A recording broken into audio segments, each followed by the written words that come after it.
Bonjour, bienvenue sur la chaîne. Une courte vidéo aujourd'hui pour évoquer les sorties manga de juin. Le planning est fou en ce qui me concerne. Il y a plein de suites qui m'intéressent, qu'il me faut absolument. Il y a plein de nouveautés qui ont l'air tentantes. Ma carte bleue tremble de peur en voyant cette liste. Et je me suis juste dit qu'on allait faire un petit point entre nous. Donc j'évoque les titres qui m'intéressent, je mets le visuel de ce côté-là, de la cover qui... Voilà.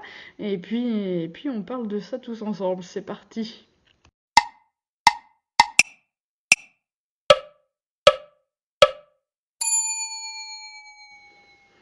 Allez, on commence par les nouveautés qui ont l'air sympas. Certaines, je me fie juste à la cover. Certaines, j'ai quand même un petit synopsis. Soit dit en passant, pour tout ce qui est sorti, évidemment, je suis les actualités des éditeurs sur Insta et tout ça. Mais je suis aussi beaucoup sur l'appli Manga Collect que je ne saurais que vous conseiller si vous cherchez une appli super pratique, super bien faite pour la gestion de votre collection de mangas. Elle gère la collection, elle gère votre planning d'achat, c'est elle qui vous dit à quel moment sort le prochain tome de votre série, c'est elle qui peut même vous conseiller des choses en fonction des auteurs que vous suivez, et il y a même une option payante de pile à lire qui est bien faite et hyper pratique. Donc voilà, moi je suis dessus à longueur de journée, j'exagère à peine. Bref, donc dans les nouveautés, il y a Scar and Romance qui a l'air pas mal. Je passe très vite parce que voilà, c'est vraiment juste, je me fie à la cover et à un vague synopsis, mais je ne veux pas rentrer dans les détails. Tomozaki-kun est un loser. Pourquoi pas? Pourquoi pas? 36 000 seconds in a day. Pareil. Pourquoi pas? L'amour est au menu. Oui, certainement. Pourquoi pas? Nos rendez-vous gourmands. Il y a beaucoup de trucs qui parlent de bouffe un peu ce mois-ci. Je suis assez cliente de ça.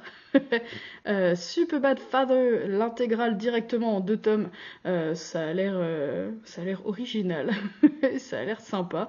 Et puis intégrale en 2 tomes, bon ouais, c'est l'occasion, je vais certainement acheter les deux d'un coup. Dans la peau de Miwa, ça a l'air très adulte et ça a l'air assez original niveau Cara Design, donc je suis assez curieuse et j'espère pouvoir feuilleter à l'occasion. Ensuite, 17 Again, pourquoi pas. Et puis, Petit requin. Je trouve la cover trop chou. Pourquoi pas, à feuilleter certainement avant d'acheter. On verra. Voilà pour ce qui est des nouveautés qui me tentent pas mal. Ensuite, du coup, on va parler des séries qui sont pas des nouveautés. Donc, c'est pas les tomes 1 qui sortent là ce mois de juin 2024, mais c'est des séries que j'ai pas encore commencé d'acheter, mais qui me tentent, qui sont un petit peu dans ma wishlist. Je parle par exemple de My Dear Detective, le tome 2 sort, le 1 avait l'air sympa aussi, voilà. À voir, à voir. Toutes les raisons de s'aimer, tome 2, pareil, ça a l'air plutôt sympathique. Entre les lignes, là c'est carrément le tome 10, donc je suis larguée depuis un bon moment, mais c'est une série qui est dans ma wishlist depuis un bon moment. Mais je l'oublie pas, voilà, je vois que ça continue de sortir. Je vais essayer de me tenir informée un petit peu. Glouton et Dragon, là c'est le tome 13, mais j'ai entendu parler de cette série qu'assez récemment, mais j'en ai entendu des très bons échos, donc si à l'occasion je peux me trouver au moins le début de série en occasion pour découvrir, je pense que ça me plairait bien. Pokémon Noir et Blanc, le tome 4, donc là c'est la réédition en gros tome double, les mêmes que j'ai un petit peu là-haut. J'ai pas encore commencé Noir et Blanc, j'ai les autres. Noir et Blanc, j'avais acheté à l'époque du coup la première édition en tome simple. J'avais revendu, j'avais pas trop accroché, mais bon, les gros tomes doubles de Pokémon comme ça, je fais plutôt la collecte, même si c'est pas une lecture hyper palpitante, mais bon. Donc, c'est pas exclu que j'achète un jour la série Pokémon Noir et Blanc en tome 12, c'est même quasi sûr, mais pas tout de suite. La randonneuse, là c'est le tome 3 qui sort, ça a l'air bien cette série. J'en ai pas beaucoup entendu parler, j'ai pas eu l'occasion de feuilleter, donc pour l'instant j'en suis restée là, mais voilà, encore une fois, c'est dans ma wishlist, je surveille. Beastars, alors c'est pas du tout une nouveauté, enfin là en l'occurrence il y a les 2 premiers tomes qui sortent au tarif découvert de 3 euros. J'ai toujours entendu du bien de cette série, je suis passée complètement à côté quand c'est sorti il y a plusieurs années. est-ce que ça serait pas l'occasion de découvrir, du coup, les 2 premiers tomes? Si, certainement. Une autre série que je surveille, Super Cub, apparemment ça parle de lycéenne et ça parle de mobilette. Je sais pas, je trouve ça tellement original que du coup ça m'intrigue et ça me donne envie d'y aller voir. Donc pourquoi pas, à feuilleter si possible à l'occasion. Et puis le tome 2 de La Forêt Magique de Hoshigahara, le 1 était dans ma wishlist il y a quelques mois à peine déjà. Donc j'ai pas changé d'avis, ça a l'air toujours, en tout cas les covers sont magnifiques. Donc je surveille, pareil, c'est le genre de truc que je voudrais bien feuilleter avant d'acheter. Donc ça attendra encore un petit peu. Ensuite, on va passer aux sorties qui sont des tomes déjà avancés d'une série que j'ai déjà, en tout cas au moins le début, mais pour lesquels je ne suis pas à jour. Donc soit pas à jour en termes de lecture, soit pas à jour en termes d'achat, ça dépend un petit peu. Ça va aller très vite, il n'y a que 4 tomes dans cette catégorie-là. Il y a le tome 12 de Dan Dadan, par exemple. J'ai lu que les 2 premiers, je suis un petit peu mitigée, mais j'ai quand même plutôt bien aimé, donc voilà, ça reste dans les séries que je vais potentiellement continuer. Le tome 4 de Laughing Under the Clouds, j'ai les 2 premiers, mais je les ai pas lus du tout pour le moment, donc le tome 4, voilà, j'en suis pas là. Évidemment que je vais lire les 2 premiers avant d'acheter la suite, parce que je suis pas sûre du tout d'aimer en fait, mais j'ai pas eu l'occasion de lire pour le moment. Le tome 3 de Haikyuu, ça c'est quasi sûr que je vais l'acheter, mais je l'ai mis dans cette catégorie-là, parce que j'ai pas encore le 2. Mais c'est normal, le 2 sort après-demain, au moment où je filme. Donc, et je viens tout juste d'acheter le 1, je l'ai lu, j'ai plutôt bien aimé, donc je pense continuer. Mais là, oui, effectivement, les sorties vont aller assez vite, puisque le 3 sort, le 2 pardon, sort tout fin mai, et puis le 3 va sortir courant juin, donc ça va aller assez vite. Mais là, oui, je suis à peu près sûre de continuer. Donc, dernière catégorie maintenant, les séries pour lesquelles je suis à jour, et en lecture, et en achat. Incroyable. Et là, il y en a 1, 2, 3, 4, 5, 6, 7, 8, 9, 10, 11, 12 même. Ça fait beaucoup de lecture. Mais c'est que des séries que j'ai vraiment, vraiment beaucoup aimées et que je suis sûre de vouloir continuer. Aucun doute là-dessus. Par exemple, The Blue Flowers et The Ceramic Forest, le tome 4 sort. Trop bien. je suis très ravie. Le tome 3 de Nodame Cantabile, l'édition Masterpiece, évidemment que je vais l'acheter le plus tôt possible. Le tome 6 d'Akane Banashi, je suis hyper à jour sur cette série et je l'aime beaucoup, beaucoup, beaucoup. Donc voilà, pareil, dès que je vais pouvoir me le procurer, ça sera fait et en général je le lis dans la foulée. Le tome 2 de Rose Bertin, j'ai adoré le tome 1 de Rose Bertin, c'est assez récent, j'ai eu un coup de cœur assez inattendu, je savais pas trop si cette série allait me plaire, j'ai beaucoup aimé, la cover du 2 est incroyable encore. Ouais, assez hâte de lire la suite de Rose Bertin.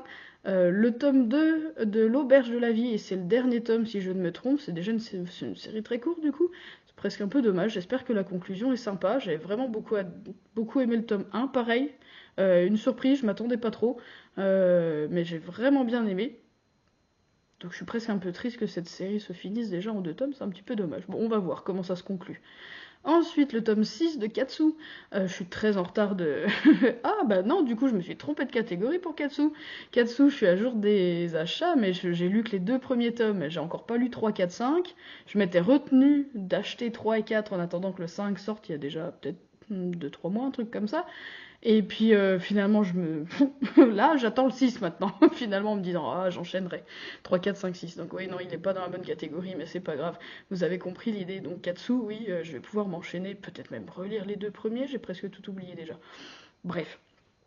On verra ça plus tard, mais je suis très contente que Katsu continue de sortir. Je vais me faire un marathon Katsu un de ces jours, du coup. Ensuite, le tome 4 du Charme de l'uniforme, une petite série un petit peu, à peine un peu coquine, un peu loufoque, qui est très rigolote. J'avais un peu moins bien aimé le tome 3, donc j'espère que le 4 va redresser un petit peu la barre. Ensuite, le tome 2 de Love Coach Koikakubo-kun, j'avais plutôt bien aimé le 1, c'était assez rigolo, donc je suis assez contente de continuer. Le tome 6 de Blue Box, ça je suis très contente, j'ai l'impression qu'il y a eu une petite pause dans les sorties et qu'il y a eu plus d'écart entre le 5 et 6 qu'entre les autres. Peu importe, je suis très contente que ça continue Blue Box, j'aime vraiment beaucoup cette série. Le tome 2 de Studio Cabana, je suis très contente aussi, ça. Le 1, j'avais beaucoup aimé, je savais pas trop si j'allais aimer non plus. Les shoujo lycéens, en ce moment, c'est tout l'un ou tout l'autre, hein. C'est soit je trouve ça déjà vu, déjà fait, déjà lu, soit je trouve qu'ils ont un petit truc en plus qui les rend bien sympathiques. Et là, le Studio Cabana, il y avait un côté un petit peu nana avec l'univers du rock et de la chanson, mais au lycée, et j'avais trouvé ça très bien fait. Et je suis très contente que le 2 sorte déjà. Tant mieux. Et puis pour finir, les tomes 5 et 6 de One Half of Married Couple.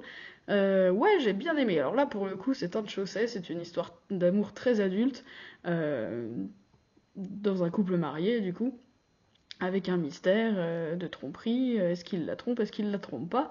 On a eu un semblant de réponse, mais au tome 4, au tome 3 et 4, mais on sait que la série va jusqu'au tome 8, donc ça serait quand même hyper chelou qu'on ait déjà la réponse au tome 4, s'il en restera encore 4 derrière, donc je suis assez... j'ai un peu hâte de lire la suite pour savoir ce qu'il en est, parce que ça m'avait quand même bien intrigué cette affaire. Voilà, voilà, j'ai parlé hyper vite. En tout cas, la dernière catégorie, tout cela c'est sûr que j'achète. Plus IQ, ça c'est à peu près sûr. Et le reste, ça sera à voir, ça sera peut-être pas courant juin. Ça attendra peut-être, on verra. Mais en attendant, beau programme. Ça, on ne peut pas nier que c'est un beau programme. J'espère que vous êtes prêts pour cette avalanche de sorties aussi. Ça va envoyer pas mal. Je pense que Japan Expo se prépare et que les éditeurs ont envie de nous proposer plein de choses à acheter ces jours-ci. Je sais pas encore si j'irai, je voudrais bien, mais c'est pas facile. Bref, je vous dirai évidemment. Sinon, sur ce, d'ici là, restez branchés sur la chaîne, je vous prépare assez vite une vidéo un petit peu statistique de ma Mangatech. J'ai fait un peu le tri dans mes séries, dans les éditeurs les plus représentés, dans mes wishlists, du coup, un peu plus classés par éditeur aussi. Je vous prépare ça assez vite. Et puis on est parti pour un nouveau mois avec voilà, des nouvelles séries, des nouvelles sorties, des nouvelles lectures. Ça va être très très bien tout ça. Je vous souhaite de bonnes lectures à vous aussi d'ici la prochaine vidéo. Et puis on se dit à bientôt.